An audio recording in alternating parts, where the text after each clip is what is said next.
Shalom, perkenalkan nama saya Cindy Claudia, mahasiswi jurusan Teknik Pertambangan di Universitas Papua. Hari ini saya akan membahas tentang debu tambang dan cara pengendaliannya. Sebelum kita masuk ke dalam inti pembahasan, saya akan membahas terlebih dahulu apa itu debu.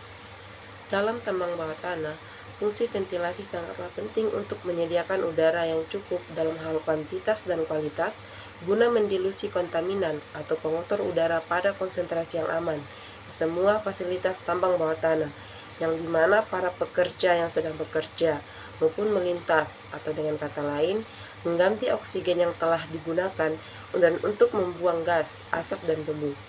Debu adalah partikel zat halus yang berdiameter kurang lebih 0,1 sampai dengan 50 mikron atau lebih yang dihasilkan oleh proses mekanis. Proses mekanis ini dapat menimbulkan debu halus yang melayang di udara dan debu yang kasar mengendap di permukaan. Partikel-partikel debu yang dapat dilihat oleh mata adalah yang berukuran lebih dari 50 mikron, sedangkan yang berukuran kurang dari 10 mikron sulit atau tidak dapat untuk dideteksi oleh mata, dan hanya dideteksi oleh mata apabila terdapat pantulan cahaya yang kuat dari partikel-partikel debu tersebut atau dengan menggunakan mikroskop. Menurut Departemen Kesehatan Republik Indonesia tahun 2003, debu adalah partikel-partikel kecil yang dihasilkan oleh proses mekanis, sedangkan menurut the Mine Safety and Health Administration atau MSHA, debu adalah zat padat yang terbagi secara halus di mana dapat naik ke udara dari keadaan semula tanpa adanya bahan kimia dan perubahan fisik lainnya. Dari segi kesehatan, berdasarkan ukurannya, debu digolongkan menjadi beberapa bagian. Yang pertama ada residual dust, yaitu partikel-partikel debu kecil yang dapat menembus hidung dan sistem pernafasan dan masuk ke dalam paru-paru. Yang kedua ada inhalable dust. Inhalable dust yaitu debu yang memasuki tubuh tetapi terperangkap dalam hidung, tenggorokan, dan sistem pernafasan atas. Dan yang ketiga ada total dust. Total dust termasuk seluruh partikel-partikel yang naik ke udara dengan mengabaikan ukuran atau susunannya. Secara fisik, debu diklasifikasikan ke dalam kategori aerosol, yaitu hamburan partikel padat atau cair di dalam medium gas atau udara. Pada tambang bawah tanah, debu ini dihasilkan oleh aktivitas penambangan seperti pemboran, peledakan, pemuatan, pengangkutan, dan penumpahan biji. Berikut ini ada beberapa klasifikasi debu berdasarkan tingkat bahayanya. Yang pertama, debu fibrogenik. Debu ini merupakan debu yang berbahaya terhadap pernafasan, seperti silika, silikat, asap logam, biji timah, biji besi, karborundum, dan batu bara. Yang kedua, debu karsiogenik. Contohnya kelompok radon, asbestos, dan arsenik. Yang ketiga, debu beracun. Debu ini merupakan debu yang mengandung racun yang berbahaya terhadap organ dan jaringan tubuh, seperti biji berilium, arsenik, timah hitam, uranium, radium, dan lainnya. Yang keempat, debu radioaktif. Debu yang berbahaya karena radiasi sinar alfa dan sinar beta, seperti biji uranium, radium, dan thorium. Yang kelima, debu yang dapat meledak atau terbakar di udara. Contohnya debu logam, seng, timah, besi, batu bara, biji sulfida, dan debu organik. Yang keenam, debu pengganggu. Contohnya seperti gipsum, gamping, dan kaolin.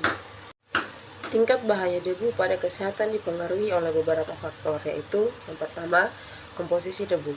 Ditinjau dari tingkat bahaya yang dapat ditimbulkan komposisi mineralogi debu lebih penting dibandingkan komposisi kimiawi atau sifat fisiknya.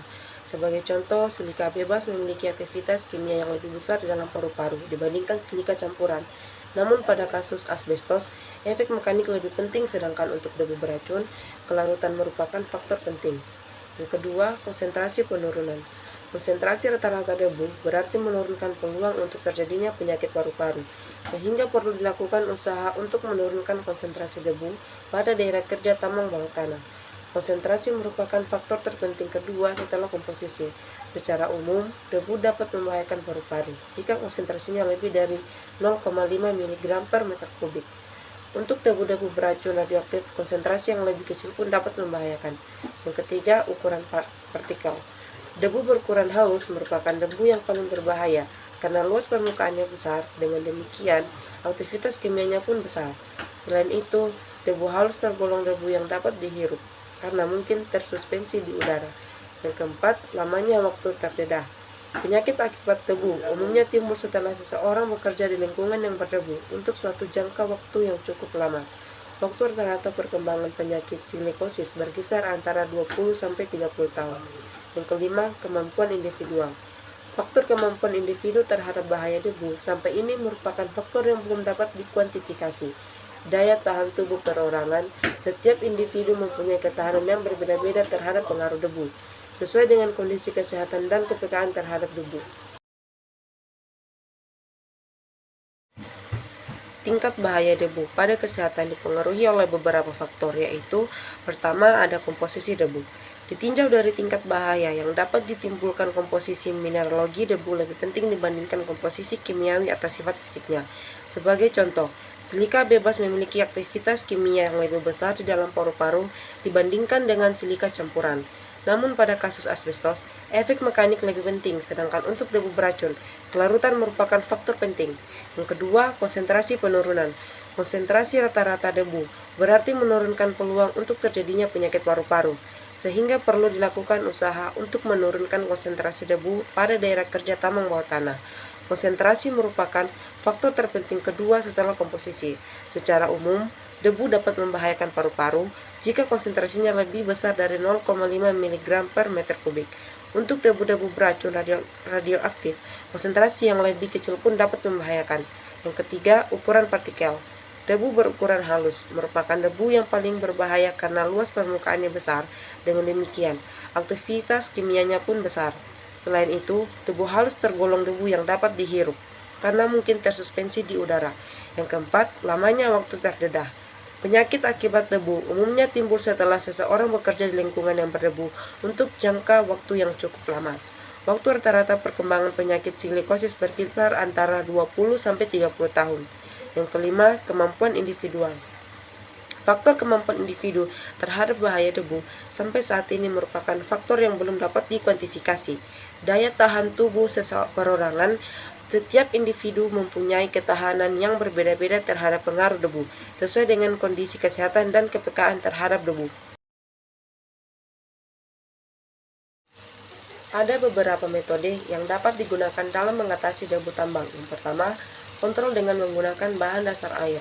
Metode ini paling banyak digunakan dan paling efektif untuk mengontrol debu di area penambangan. Yang kedua, menggunakan alat dust collectors. Alat ini semakin umum digunakan dalam dunia industri termasuk pertambangan dan mineral processing selama beberapa dekade karena alasan kesehatan dan masalah debu yang semakin meningkat. Yang ketiga, kontrol umum dan lokal. Pada banyak situasi, pemakaian air dan dust collector dalam tambang terbilang cukup sulit. Maka dari itu, dalam kondisi ini, kontrol umum dan lokal dapat digunakan. Contoh penggunaannya yaitu pembuatan dan penggunaan alat yang menghasilkan debu yang rendah, penggunaan tabir udara dan caps, dan penggunaan sistem exhaust untuk menghilangkan debu dari tempat penambangan. Yang terakhir ada dilusi oleh ventilasi. Dilusi oleh sistem ventilasi saat ini masih dianggap sebagai metode utama yang digunakan untuk mengontrol debu tambang yang ada.